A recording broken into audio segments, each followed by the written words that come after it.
Ahora seguiremos con el siguiente bloque de nuestro programa, que es la entrevista a Carlos Neuhaus. Iniciamos nuestro siguiente bloque en Voz Populi al Día, Empresa y Política. Es el bloque de la entrevista. En este primer programa tenemos un invitado especial muy importante. Tenemos a Carlos Neuhaus. Él es una figura del ambiente empresarial y público peruano que ha realizado estudios de maestría en Texas y Arizona y también posgrado en la Universidad de Cambridge, en el Reino Unido. Actualmente, Carlos es presidente ejecutivo de la Asociación de Centros Comerciales del Perú. Él tiene, como sabemos, una larga experiencia gerencial en importantes empresas. Una actividad que tuvo Carlos, que lo hizo muy conocido en el país y en el mundo, fue haber sido el director ejecutivo de los Panamericanos Lima 2019. Él ahí dirigió al equipo de profesionales que hizo posible esos Juegos Panamericanos, que fueron muy exitosos, cuando todos pensaban que Perú no iba a poder hacer las obras necesarias, la infraestructura necesaria. Ahí entró Carlos conduciendo ese grupo y tuvo esos resultados. Bienvenido, Carlos. Gracias, Lucho, por estar aquí contigo. Carlos, conversemos un poco. En pocas palabras, ¿cómo resumirías tu vida profesional? Bueno, antes que nada, Panamericanos y para Panamericanos, que fue lo que más corazón le pusimos. Exactamente. No, mi vida profesional ha sido variada, ¿no? Ahí nos conocemos de la Universidad de Lima, ¿no? Siempre organizaba semanas universitarias, cuando hubo el terremoto de Chimbote, de Huaraz, la ayuda que hicimos, y de ahí mi vida ha estado entre el mundo empresarial, ¿no? Con a veces cargos de importancia, los tuve muy joven, ¿no? A los 27, 28 años fui gerente financiero del Banco Agrario, después pasé a Cofidis, fui gerente general, y ahí estuve en Bata, ¿no? Primero de segundo de a bordo y después responsable de la empresa, después haciendo consultorías independientes, después Grupo Vice, que desarrollamos Megaplaza cuando todo el mundo decía que estaba loco de hacer algo en una zona popular de Lima, que se supone no había dinero, ¿no? Demostramos lo contrario. Tenido, participado también, he sido presidente de la Federación de Tabla, sacamos a Perú 4 veces campeones mundiales.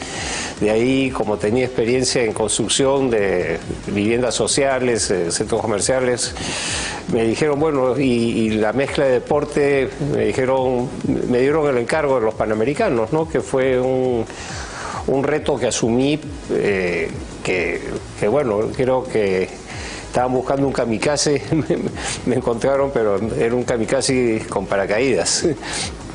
Fue una situación increíble, ¿no? Porque había un estado de ánimo muy pesimista, se pensaba que Perú no iba a lograr hacer la infraestructura necesaria, etcétera. Has tenido una gran actividad empresarial, directiva en importantes empresas, en el Estado. ¿Cuál es la diferencia de hacer gestión en la empresa y en el Estado?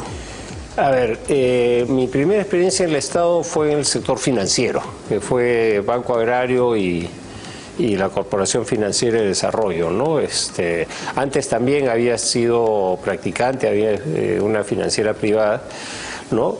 Y ahí notaba que, claro, ahí no habían obras, sino que había que dar créditos, entonces ahí no había mayor diferencia de actuar, porque teníamos directorio, que las operaciones se sometían a directorio, se aprobaban o se rechazaban, eso sí, había que hacer bien los análisis de crédito, y en un banco captar y dar dinero, en Cofidis también era captar bonos y colocarlos.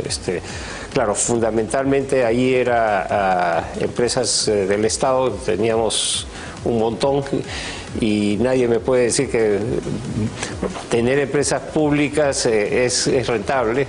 Era un dolor de cabeza, ¿no? Porque cada una tenía unos agujeros tremendos, y obviamente como Cofidis era mucho riesgo, entonces eso tenía que financiarlo el Estado.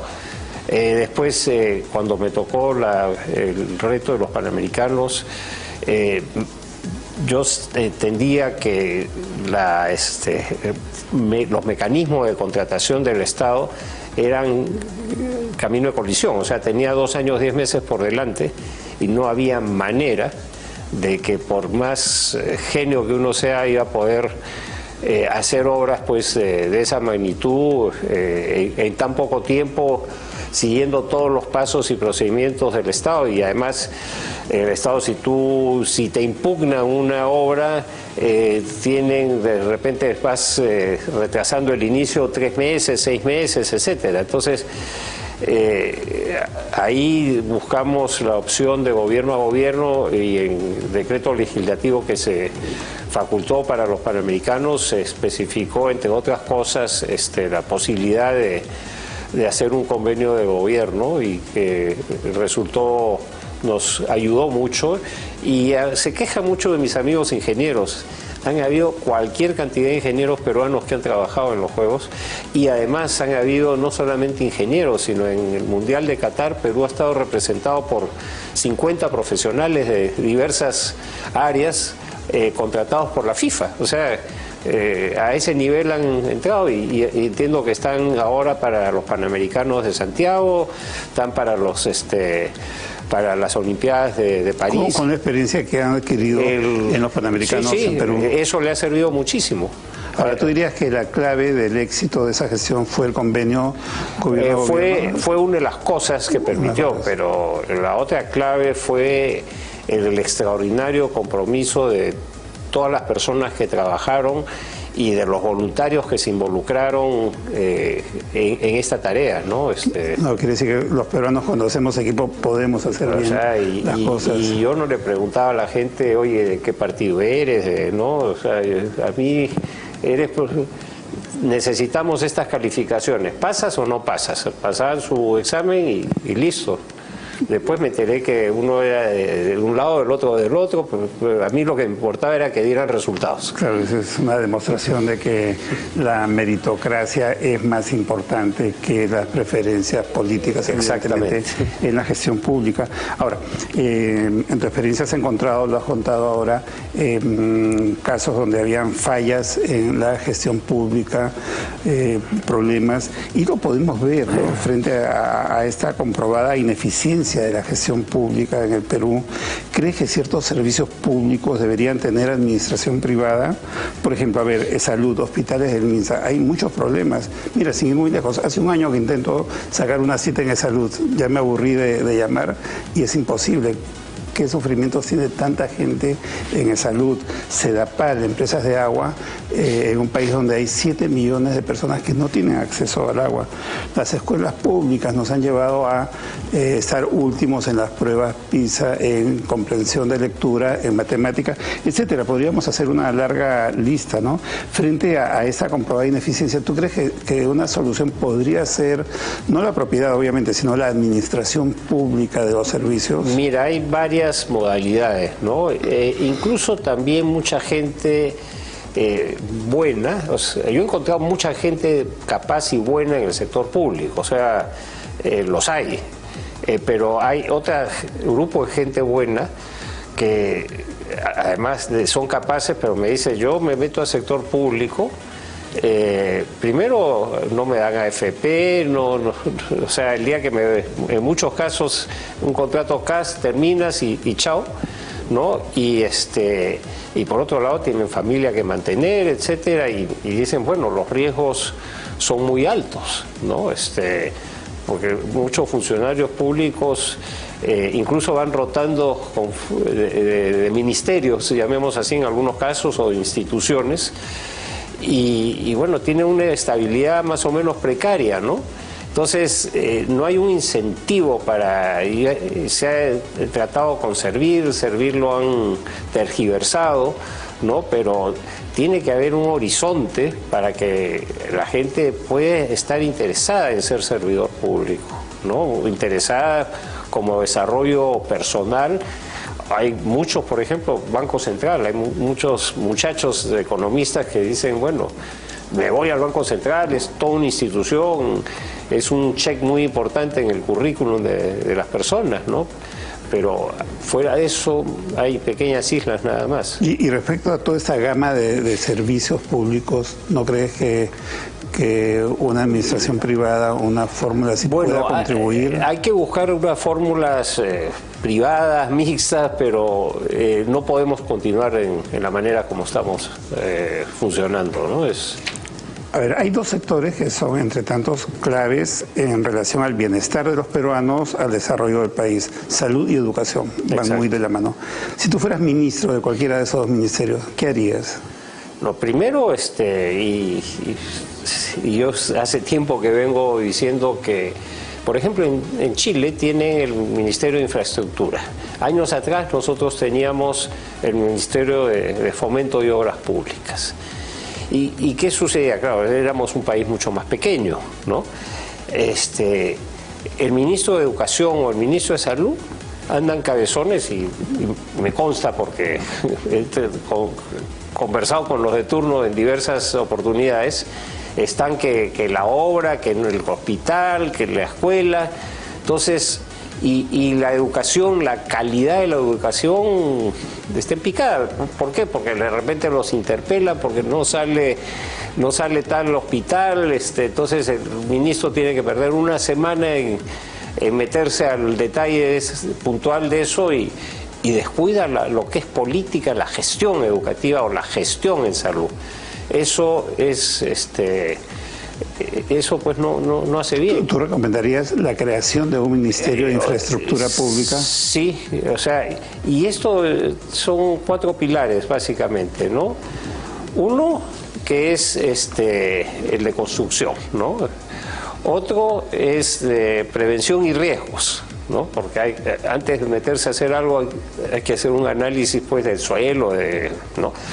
Otra área que es importante es el tema de la reconstrucción y construcción, o sea, construcción, reconstrucción, prevención y riesgos y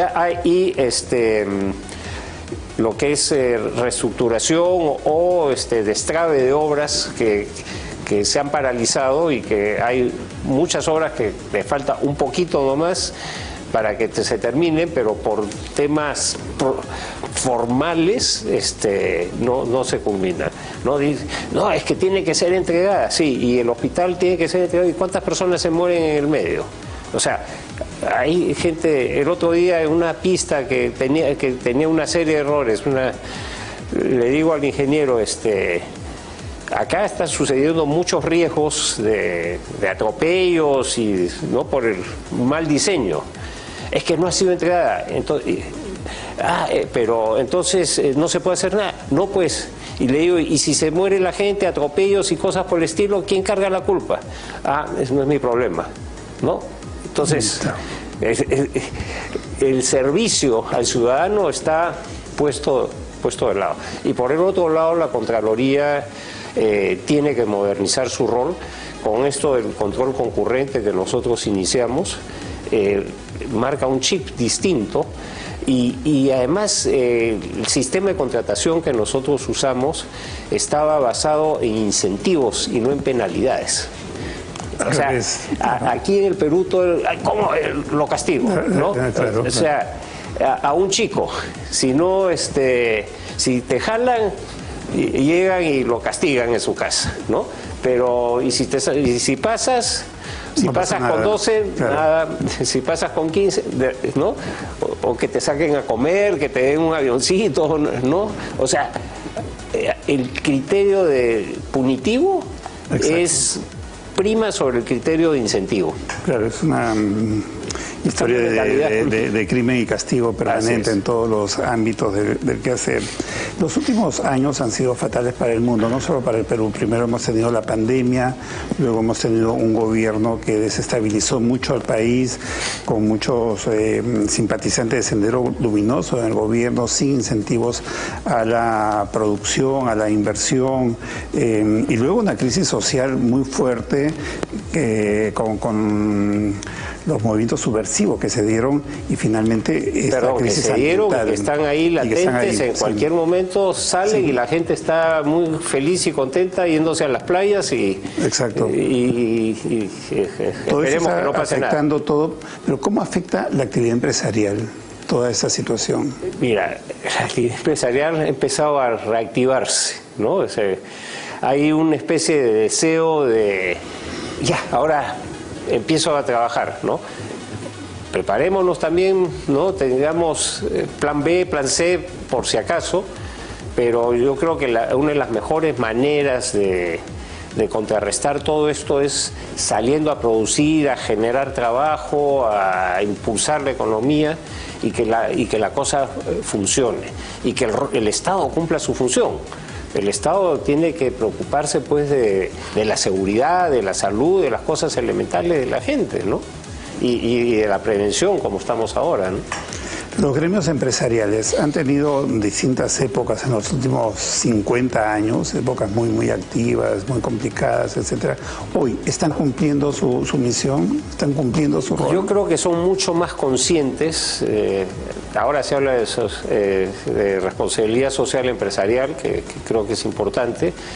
Es que no solo es hacer dinero, sino es generar bienestar en la comunidad para que así también se pueda hacer más dinero. O sea, está probado que empresas en la bolsa de Estados Unidos que tienen foco en responsabilidad social empresarial y en cuidados del medio ambiente, a la larga son más rentables. O sea, retribuyen más a sus accionistas. O sea, eso es un gana-gana.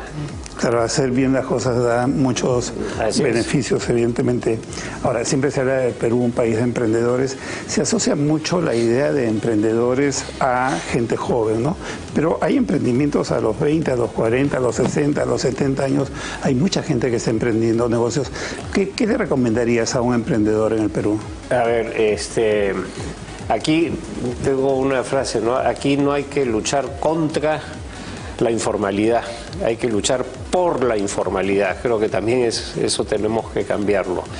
El emprendimiento es inherente al peruano, ¿no?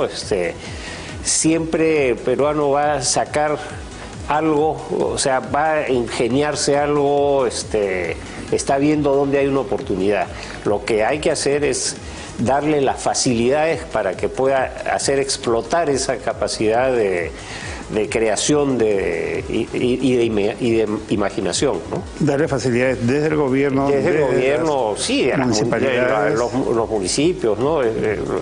Muchos municipios son, o sea, lo único que hacen ahora es cerrar, no lo único, ¿no? Pero están más enfocados en el chip de vayan a fiscalizar, entonces cierran, ponen tamaño letrerazo, ¿no? Cerrado por, no sé, porque Indesi les detectó que una manguera se chorreaba, ¿no? Cosas. Entonces, eso hay que cambiar también a nuestras autoridades. Y también hay que cambiar este chip de que yo soy, en algunos casos, pero no generalizo, pero ahora soy regidores, ahora sí puedo tener algunos ingresos extras, no fuera de la dieta. O sea, eso tiene que trabajarse desde chicos, desde la educación. O sea, eso no puede ser, porque el otro día me estuve con una persona, así, regidor en tal sitio, uy, he quedado con el alcalde que a mí me va a dar 2%. Digo, ¿qué? Unas malas prácticas. Así es. Y para terminar, ¿cómo ves el futuro inmediato del Perú? ¿Nos recuperamos, salimos de esto? Mira, yo creo que tenemos que recuperarnos, no hay otra, ¿no? Digamos, los pinchaglobos, como dicen los argentinos, están ahí tratando de fastidiar para, ¿no? Quieren, o sea, volver, ¿no? Cambiar de estrategia, de repente no hacer marcha porque paralizan, pero tirarse contra empresas, o sea, eso es, y muchas veces las empresas formales son las que más trabajo dan desde el punto de vista de, digamos, de trabajos indirectos, inducidos, etcétera. Entonces, creo que aquí tiene que salir la responsabilidad de todos los peruanos y no dejarse asustar por estas hordadas. Muchas gracias por haber venido a nuestro programa, Carlos. Fue Carlos Neuhaus en Vox Populi al Día, Empresa y Política.